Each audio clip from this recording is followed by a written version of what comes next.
From the heart of the city, straight to your radio. Honest, intimate, real. This is where love gets real and real gets deep.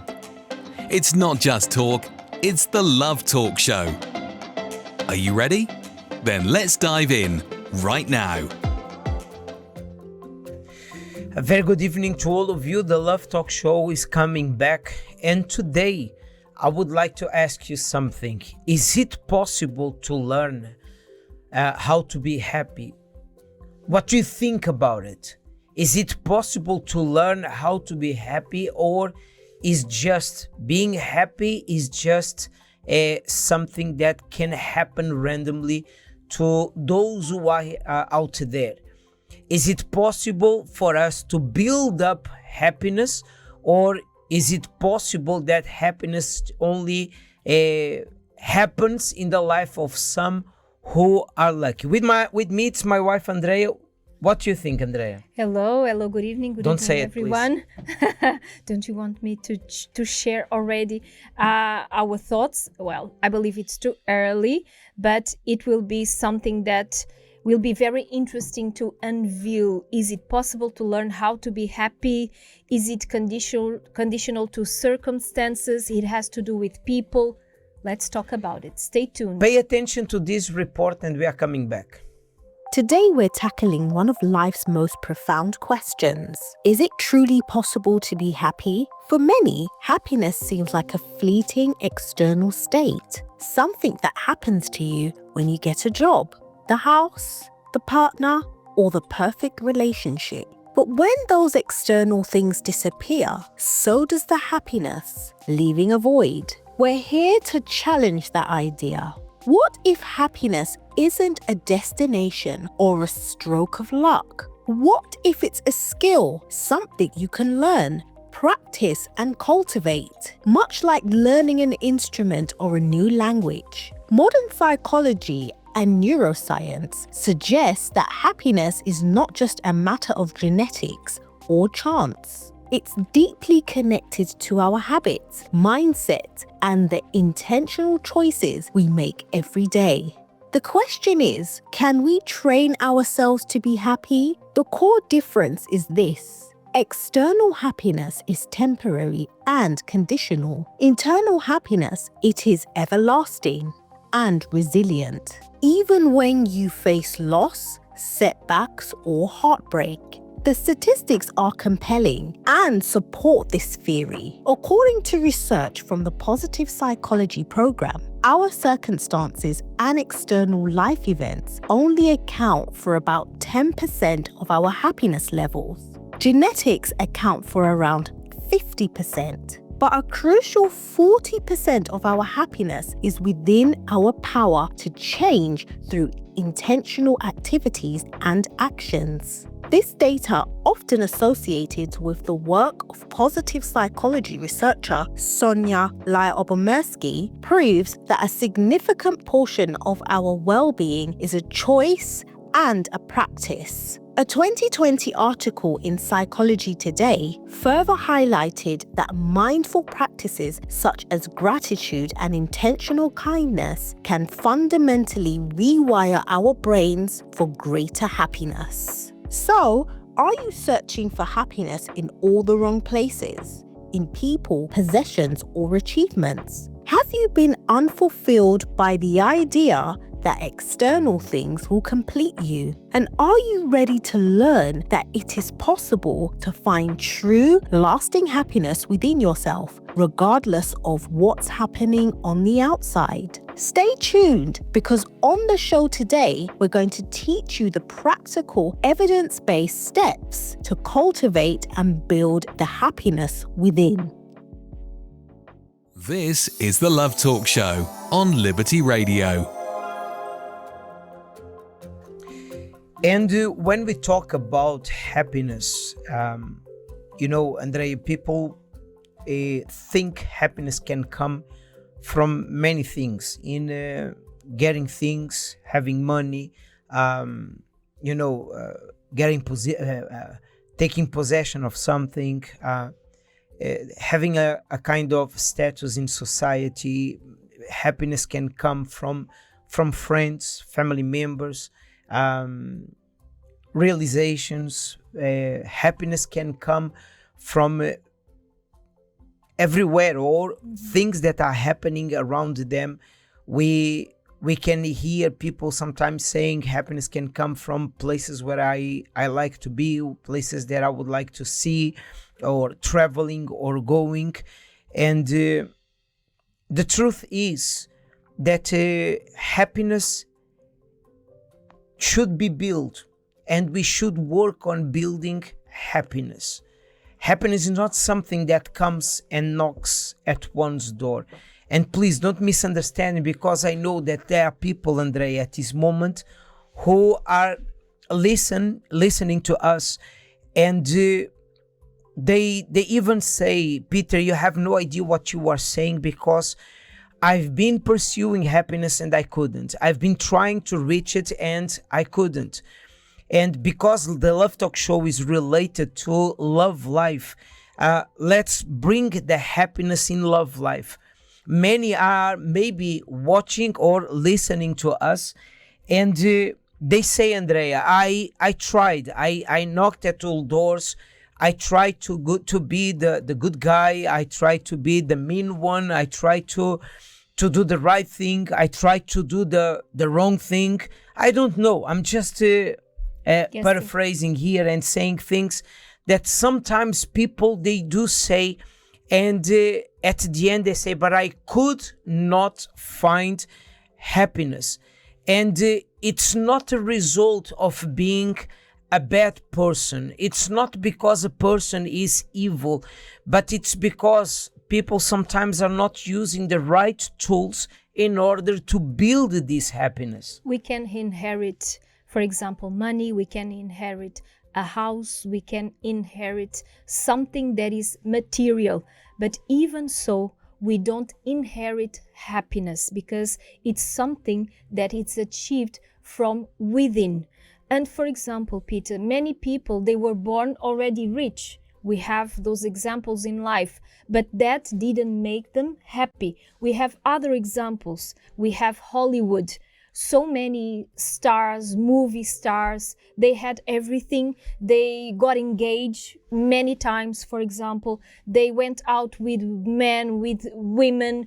They did whatever they wanted in order to achieve happiness. But even so, and for sure, you remember someone or some of them committing suicide because they were deeply depressed. So this is the proof that happiness doesn't come or is not built because outside you have so many things and you achieved so many things in life. It's something that comes from within. But also you are not born, for example, inheriting that happiness, because it's something that if for some reason something bad happened, the happiness that we have as babies, because we don't know things, because we don't know evil yet, can crumble, can come down, can just disappear because of something that happens. Yeah, the person maybe grew up in a very good family and a very happy family, but someone was there working on it. Well, I'm extremely curious to know what people are saying out there. Let's listen. Straight from the people, straight to you. The word on the street.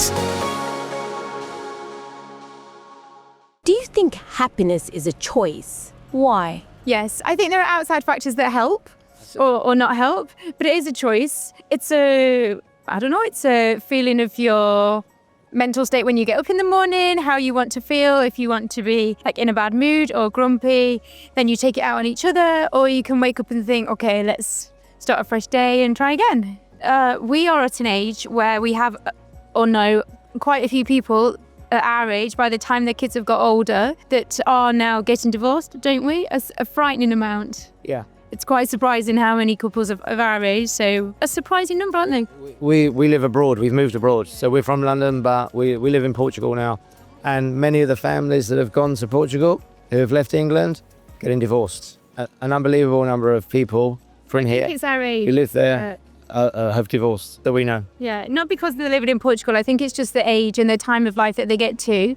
And their kids get old enough and they're not so young and they can navigate themselves a little bit more. And I think it causes parents to go their separate ways. I think you have to work at it. So yes, it's a choice, but you have to you have to work at it, really, I think. And I've done it myself in my own life by removing negative things. Eliminate things that get me down, and that annoy me, that upset me. And I think sometimes it's better to lose or minimize contact with friends who drag you down. I've got one friend in particular whose cup is always half empty rather than half full.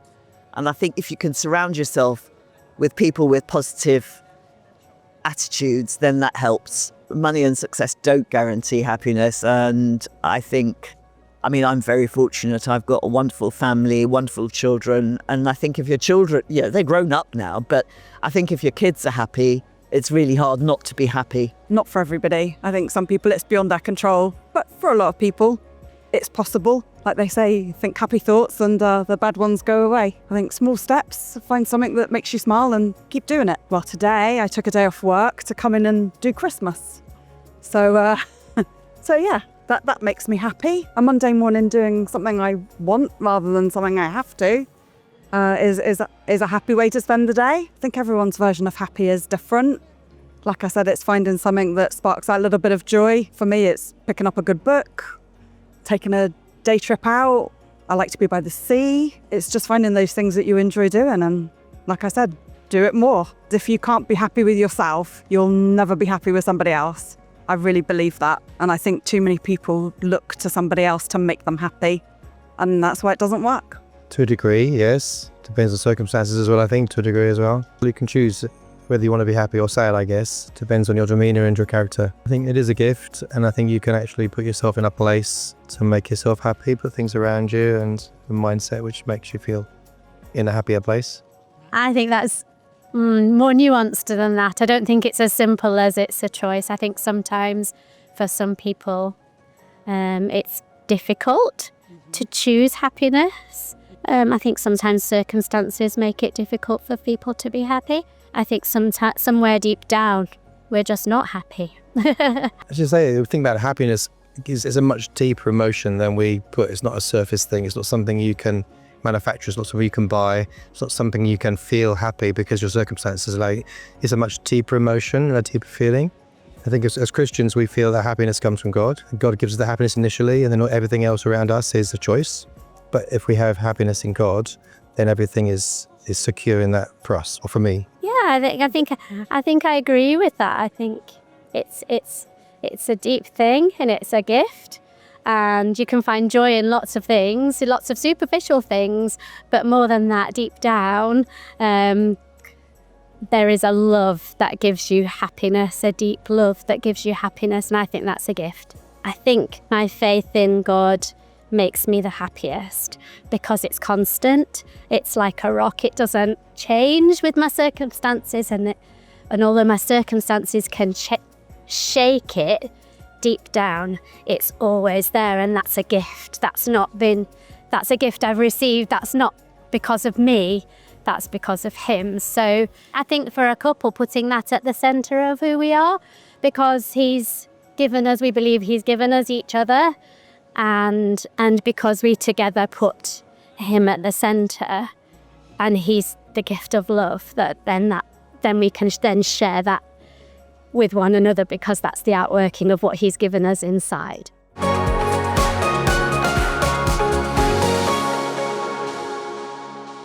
This is the Love Talk Show on Liberty Radio. And we could hear people saying that the majority of moved with him to a different country. They are divorced now.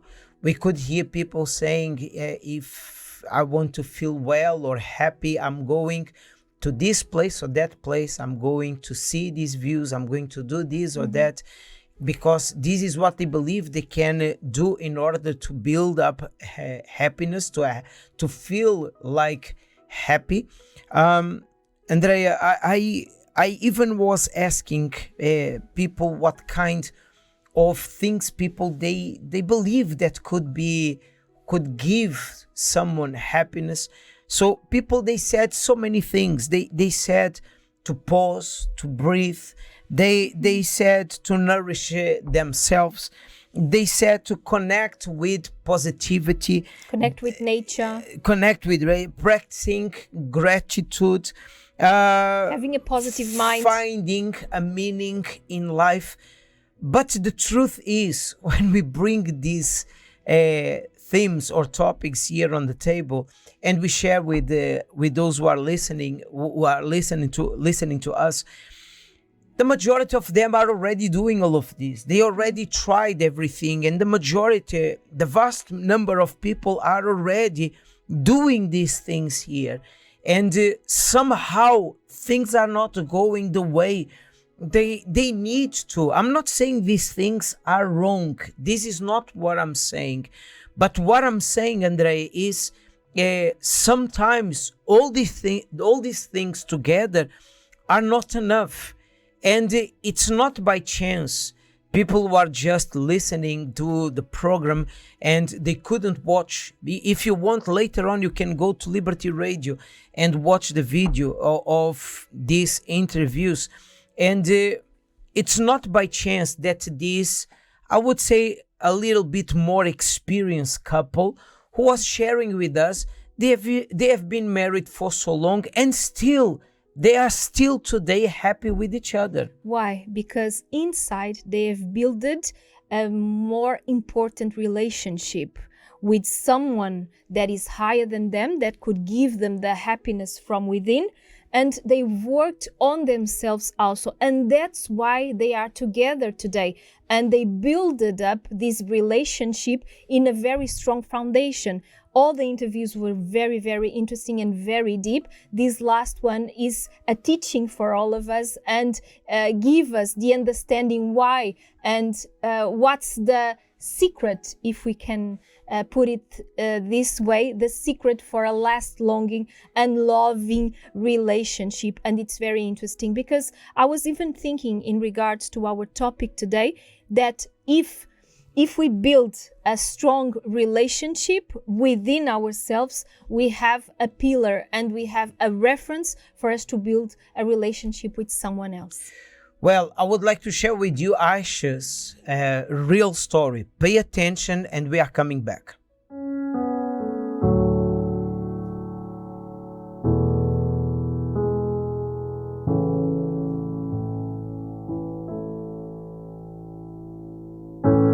God, I give you what I can today. These scattered ashes that I hid away, I lay it all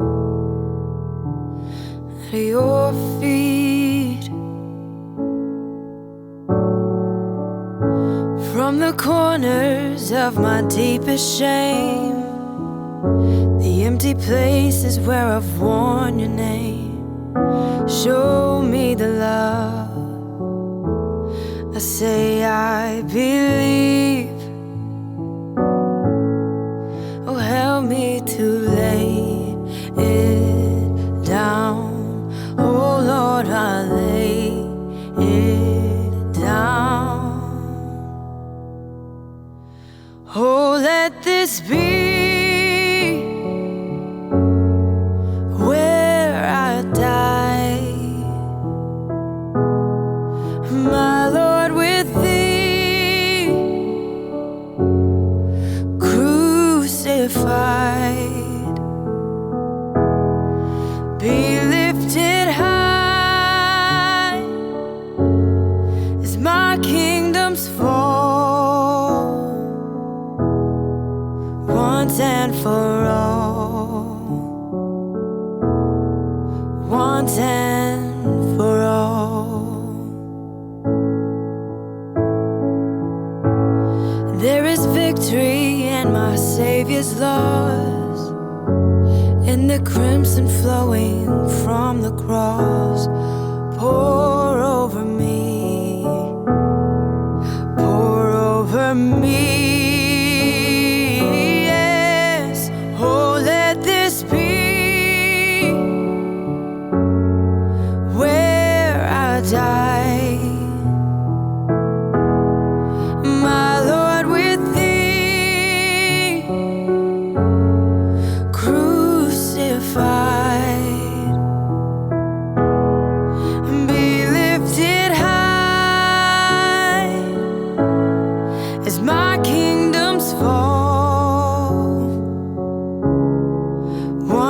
and for all,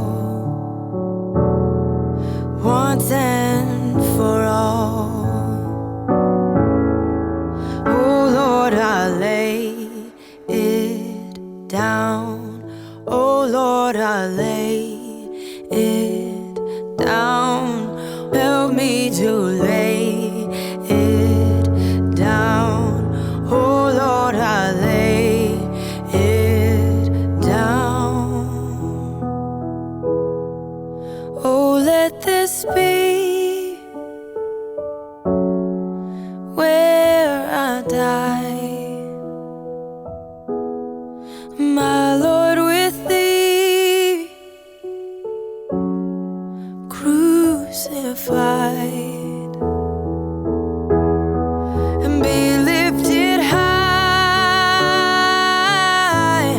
as my kingdoms fall, once and for all, once and for all, once and for all, once and for all.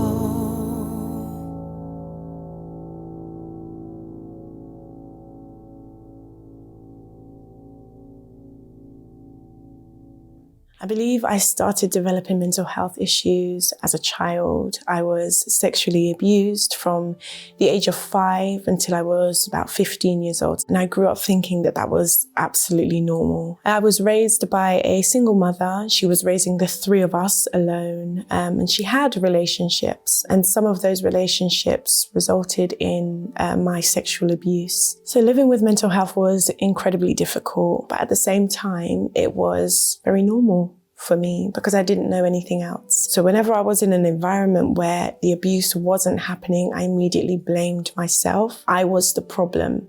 It wasn't the abuser. And so I would actually put myself in situations where the abuse could happen, because when it did happen, that's when everything was okay and as it should be. I grew up like that for 10 years of my life, and it took a toll on me. It was incredibly difficult. I grew complexes, experienced being bullied at school. Growing up, I became afraid of men, but I also wanted their attention. So there was a lot of confusion about my identity. There was confusion about my sexuality. There was confusion about what was right and what was wrong and what was normal. I became incredibly depressed and would even self-harm. I would pull my eyelashes, pull my hair. I would pinch and scratch and punch myself. I'd even strangle myself with cables and with clothing, anything to feel what I deserved I should be feeling. I started smoking cigarettes at the age of 12. I started smoking weed at the age of 13, and my weed was mixed with cocaine, so I became addicted almost immediately. I wouldn't do anything without getting high first. I even developed an eating disorder. I didn't like anything about myself, and so I would eat and I would eat and I would eat because I felt hungry, but then immediately I'd feel disgusting and it needed to be removed from my body, so I'd make myself sick. The worst moment of my life during that time was when I wrote a goodbye note to my family members, and I had prepared to take my own life. The first attempt, I was stood at a window ledge and I was ready to just push myself off. Something stopped me just as I was about to tip over, and failing that, I would beat myself up even more because you can't even do that right. And then I built up the courage to attempt a second time. And I had a knife to my stomach and I was attempting to push, and I couldn't do that either. Because for me, the solution was to kill myself, because then I wouldn't be a burden for my family. I would no longer exist in a world where nobody really cared. I didn't get out of bed in the morning to go to school, to go to college. I was late and I wasn't getting out of bed for anything other than a high. Life became about chasing the next high. I wasn't medically diagnosed with depression, but the symptoms that I suffered was that I had no purpose, no motive for life. I didn't want to get out of bed. I felt like I was a burden to everyone. I stopped taking care of myself completely. I stopped bathing. I stopped doing my hair, brushing my teeth. I had no motivation for anything in life whatsoever. There were several things that I tried to do in order to recover. I was self-soothing with drugs and trying to be social and, go out with my friends. And that joy, that excitement was always very temporary. My life changed when I was invited to the help center. The key thing that I learned at the help center was faith, learning about the power that is in faith and how to put it into practice, how to use your faith to change the way that you see yourself, how to use your faith to change the way that you understand the world around you and how you understand the things that a person says. There are words that I would say to myself about myself that kept me down. But when I learned about faith and the power of my word to myself and to the world, it completely changed my perspective.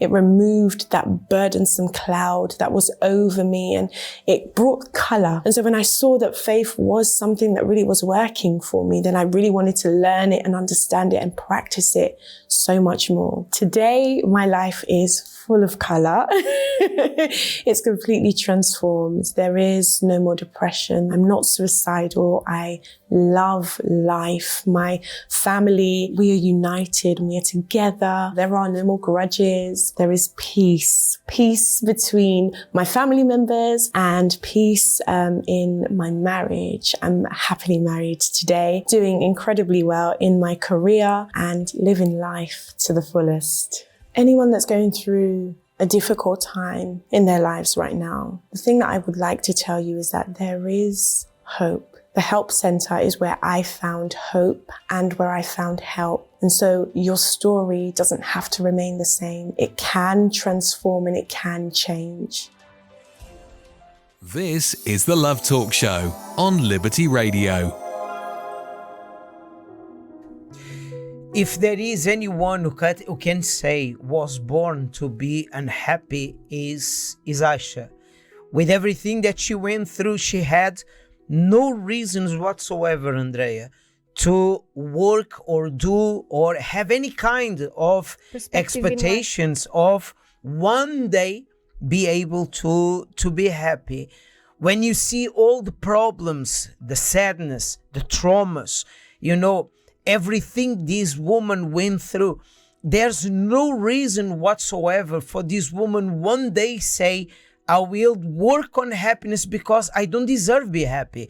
I don't have any reason that will give me strength to work to be happy.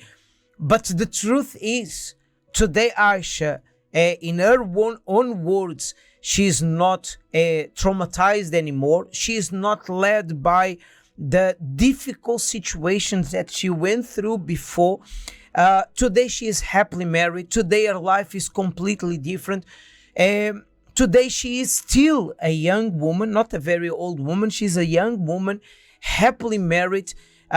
She even said today she has a life in colors. She was sharing with us. And you see, maybe you have a family member, a friend, or maybe yourself. You see yourself in a so complicated situation. And it's understandable, Andrea.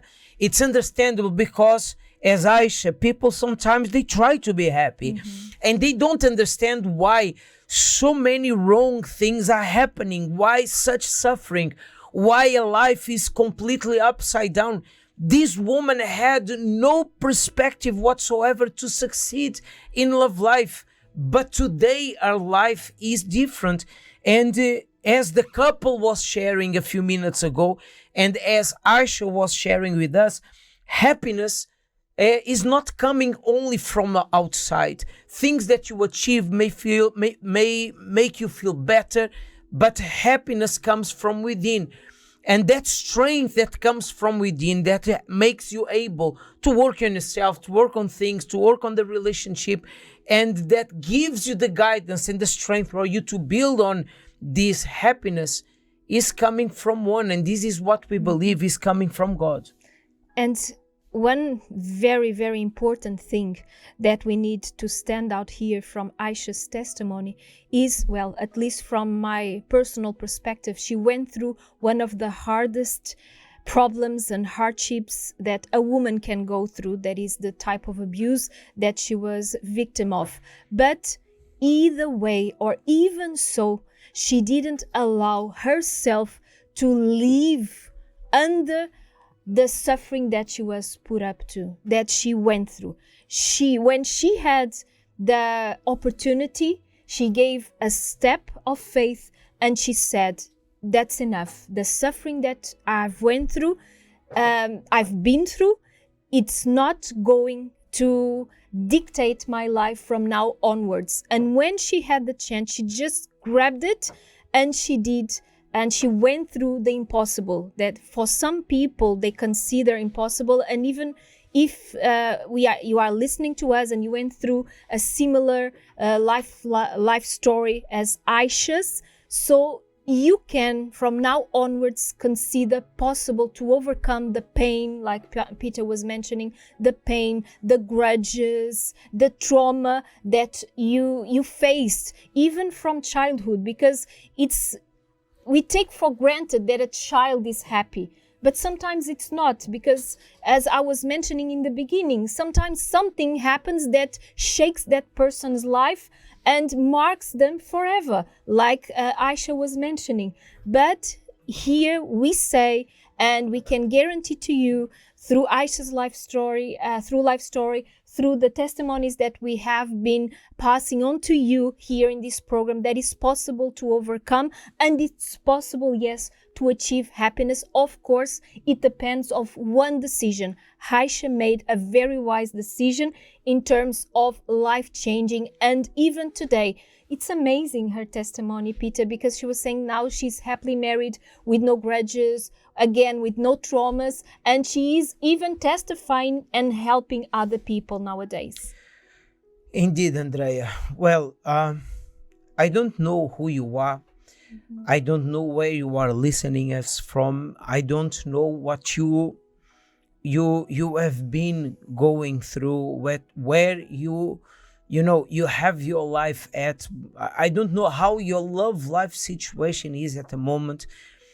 And maybe I don't know if you have been the kind of person who has done plenty of exercises, knocking at so many doors, going through advices, counseling, and you have done plenty of things trying to find that happiness. But the truth is, at this very moment, you are not happy. You don't have a happy love life. You don't have a happy marriage, and you don't feel happy. Even with yourself, you don't feel happy. And please, I do know, and I'm telling you the truth and being completely sincere with you, I do know that you have been trying to do everything to be happy. And I know that it's not your fault that happiness, it's not a reality in your life. But I need to tell you that everything you have done is not enough, or was not enough. Otherwise, you wouldn't be maybe in the situation where you are. But as Aisha could turn the situation around, using different tools, a different strategy, you can put an end, you can remove from your path whatever is being an obstacle for you not to build this happiness up in your life. Well, pay attention to what people are receiving in the love therapy that is happening on Thursdays at 8 p.m. Words. The words we speak to others, to ourselves, words of blessing or of curse. And often we don't even realize the impact of what we say. What we say has more power than what we can imagine. Our words reveal what we carry inside. And just as we cannot see our voice or touch what we say, we can sense that what holds us back is often hidden from view. We spend years carrying behaviors and emotions, trying to change who we are, wishing for a strength that will help us overcome what, on our own, we cannot remove from our heart. And what we often see is only our own limitation reflected in repeated failures and poor choices. Even though we are emotional beings, we were also created with the ability to reason, decide, and analyze our feelings before acting. But there is a situation where logic alone is not enough. There are pains and fears that do not respond to rational thoughts. It is precisely here that we touch on something greater, an inner force capable of transforming what reason alone cannot reach, faith. But what exactly is faith? Simply put, Jesus said, if you have faith as small as a mustard seed, you can say to this mulberry tree, be pulled up by the roots and be planted in the sea, and it will obey you. Faith is not just a belief, it is the spiritual authority that gives us the power to confront what imprisons us, cuts away what limits us, and set a new direction for our lives. It is this practical living faith that clears the way to remove the deepest roots, the ones that shape the way we love, trust, and even see ourselves. Medicine can treat the body. Therapists and psychologists can help organize emotions. But faith goes further. It has the power to remove not just the problem itself, but the root that sustains it. You see that people, they all want their lives to change. They all want to achieve things, to grow, to be successful. And they really believe that in order for this to happen, they need some sort of magical powers. It's not a matter of God coming and making some magic.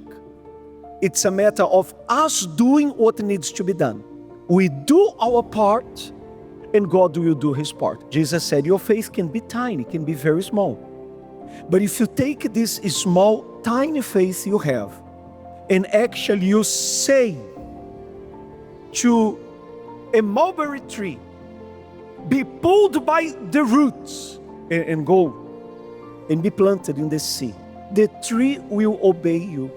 Jesus here was strengthening the power of our faith, the power of our words, because when we speak, it's our faith materialized in words. It's what we believe be materialized in words. What have you been telling yourself? What words are you using to describe the person that you are? What words are you using for your love life, for example? Oh, I don't find someone. I don't find someone. Instead of saying that, you have to say, soon I will find someone. But Bishop, isn't it like a hypocrisy if I say something? No, it's not hypocrisy. It's faith. You speak what you believe, that you will see, although you didn't see it. That is exactly why the love therapy exists. Many arrive here carrying deep scars, trying to understand why they repeat the same mistakes, attract the same kind of relationships, sabotage themselves, contrast, or even stop believing in love altogether. The love therapy goes far beyond a simple conversation about relationship. Here we learn to use faith wisely, to eliminate what limits us, heal what hurts, and rebuild what has been destroyed. Whether in self-love, relationship, marriage, or your whole emotional life. One thing I struggled with the most was pride and, lust as well. And I thought these were, normal things to have in a relationship. But really and truly, if you're proud, you're not gonna, let's say something happens, you're gonna try to find, you're gonna try to find someone else to speak to about the problem and not who you're with in the, in the relationship. And then if you're lustful, you're gonna fall for someone else. These are things I had to let go of. I never used to open up, and I used to think that, men can't really show emotions. Obviously, through working on my relationship with God, I've, started to understand that. Before participating in love therapy, I would say I had a few routes. Before using my faith, how I dealt with pain was on social media, was via using music, going to my friends. I was always like the FBI, so I would search for little things. I just didn't do it positively. The changes that I've noticed to myself is that I am much more dependent on God for things, and the peace that comes from that is undeniable. Before participating in love therapy, I was not really confident in myself, in the way that I looked, so I wouldn't really take care of myself. But now, of course, with the word of faith that I get from the love therapy, I would say it helps not only in appearance-wise, but also to feel confident, not only in just the way that I look, but also in the way that I am. I would say faith has helped me to overcome my problems, because back then I used to really just push them aside and kind of just deal with them later. I'll be like, I'll just deal with it later. But as of right now, I would say if I have a problem, if I have kind of like any doubts or any uncertainty, I always put God first and ask Him for help. The biggest lesson that I learned today is that words have power. I need to be able to use my faith to bless me in every way possible, and I need to even be careful with what I say about myself, because whatever I say, it will come to pass in my life as well. Faith transforms, faith frees, faith paves the way for new love, starting from within each of us. Cut the bad roots. This Thursday at 8 p.m. at the Love Therapy at 232 Seven Sisters Road, Finsbury Park, London, N4 3NX. The Love Therapy, because true love begins from within. This is the Love Talk Show on Liberty Radio. Real stories, real dilemmas, real solutions. Only on the Dear Love Talk Show. What should I consider a deal breaker during the talking stage? And, after all things that you have heard here, I just want to let you know that we are available to help you. We want to help you because daily at the help center, UCKG Help Center, we have seen people receiving help, guidance, and advice. And once they are putting into practice, we have seen with exercising their faith, they have been able to face life in a different way and to have the strength to build that happiness in their lives too. So, and we believe the same can happen with you. Every single day we have here this segment called Dear Love Talk Show, and they brought this question: what should I consider a deal breaker during the talking stage? Andrea, I think you are the best person to talk about it. Thank you very much. My pleasure. So bringing up to this conversation our street interviews that were so strong today, as always, but bringing to our memory what that last couple that were interviewed, they said they have a strong structure pillar within that help them to cope with all the life challenges and with everything that comes ahead, especially when starting a relationship, and of course to maintain for the maintenance of a marriage.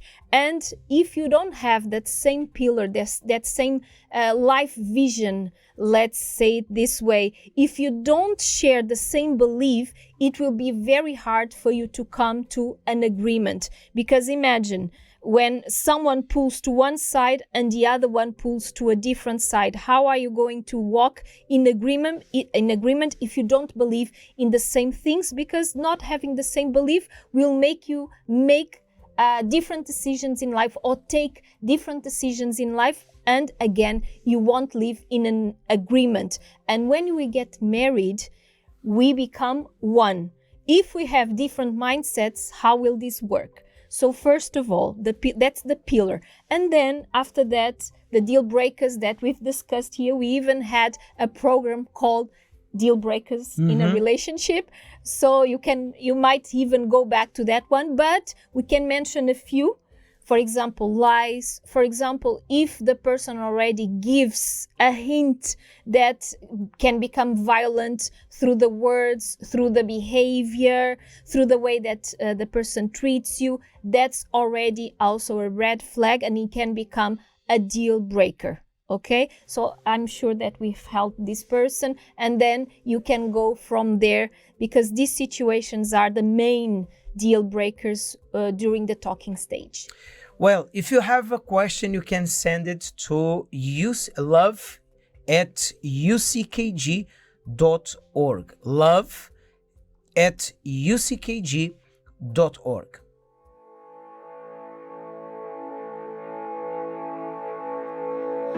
Letting go of every single dream, I lay each one down at your feet. Every moment of my wandering never changes what you see. I've tried to win this war, I confess. My hands are weary, I need your rest. Mighty warrior, king of the fight. No matter what I face, you're by my side. When you don't move the mountains, I'm needing you to move. When you don't part the waters, I wish I could walk through. When you don't give the answers as I cry out to you, I will trust, I will trust, I will trust in you.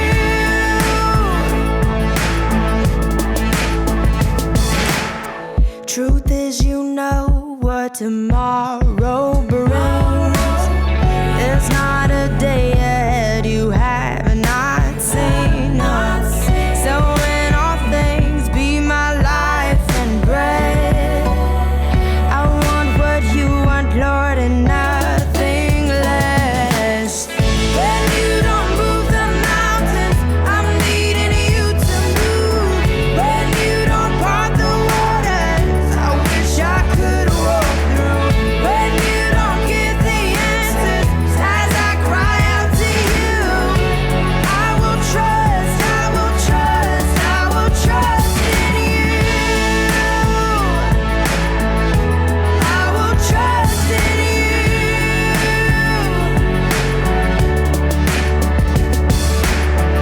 You are my strength and comfort. You are my steady hand. You are my firm foundation, the rock on which I stand. Your ways are always higher. Your plans are always good. There's not a place where I'll go you've not already said. When you don't move the mountains, I'm needing you to move. When you don't part the waters, I wish I could walk through. When you don't give the answers as I cry out to you, I will trust, I will trust, I will trust in you. I will trust in you. I will trust in you. I will trust in you.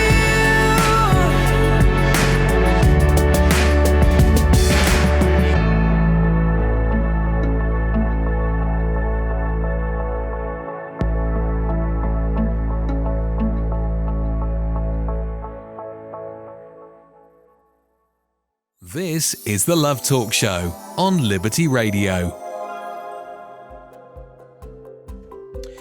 We are now reaching the last minutes of the Love Talk Show, and I couldn't finish this program without saying that using faith, and this is what we believe, it's one of the ways that we are building happiness in our life.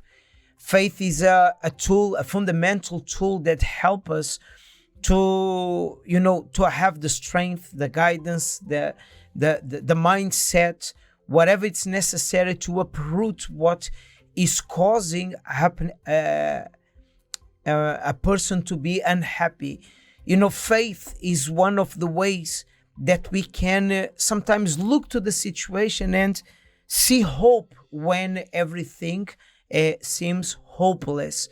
And yes, part of the seminar is also to bring hope to people, to make them understand that if they shut down from inside, if they close themselves completely and they are not looking to the situation with this perspective, no, I may be able to fight not only for my marriage or for this person, because you cannot control one's decision, you cannot change one's life. You cannot do it. You cannot manipulate or control a person's life, but you have control over your decisions. And when you are taking a step to come to the love therapy that is going to happen this coming Thursday, yes, you are putting, you are taking another step for you to find that happiness that you are looking for, and just God knows how long you have been trying to find it. So I don't know what the big problem or the big difficulties are that are not allowing you to understand or to see this happiness in your life. But I do know, Andrea, that once we take the right step, we may be able to find that happiness we desire so much. That was the step that one day we chose to give also. And everything that is here, that is from this earth here, has a limited time, has an expiry date, including ourselves. Imagine, I'm married with my husband. We are married for 28 years now. Imagine that something happens and my happiness depends exclusively on my husband. And the same with myself.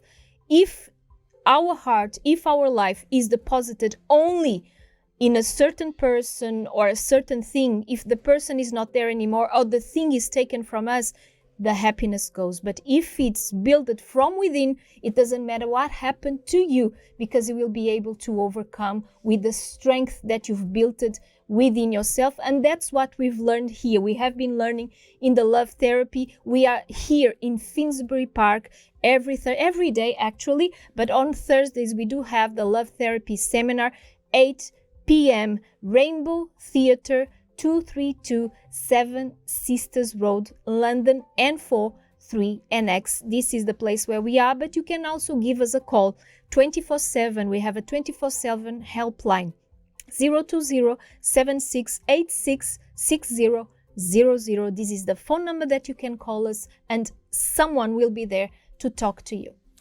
Well, so no matter who you are, where you are, the situation that you are in, complicated or not, we have our doors open, and you don't need to pay anything, but you need to take a step of courage, a step of faith, in order for you to start building this happiness in your life. Well, the Love Talk Show is now at the end, Andrea. We are coming back tomorrow at 10 p.m.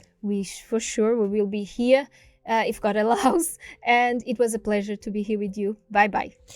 uckg.org is the website where you can have more information. See you tomorrow. Bye-bye. See you tomorrow. It's late. The world feels quiet, but your mind won't rest. The worries keep circling. You've tried to shake them off, but they only get louder in the silence. In moments like this, it's easy to feel like no one's there. But you don't have to go through it alone.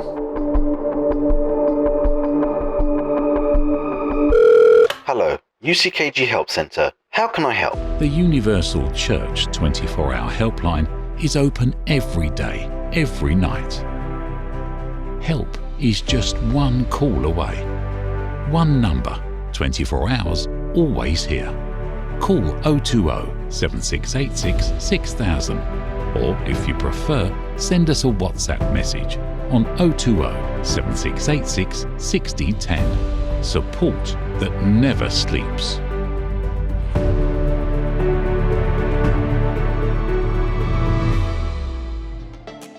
That's a wrap on today's Love Talk Show, where every conversation brings you closer to intelligent love. We'll be back soon with more love, more truth, and more talk. Until next time, keep practicing intelligent love.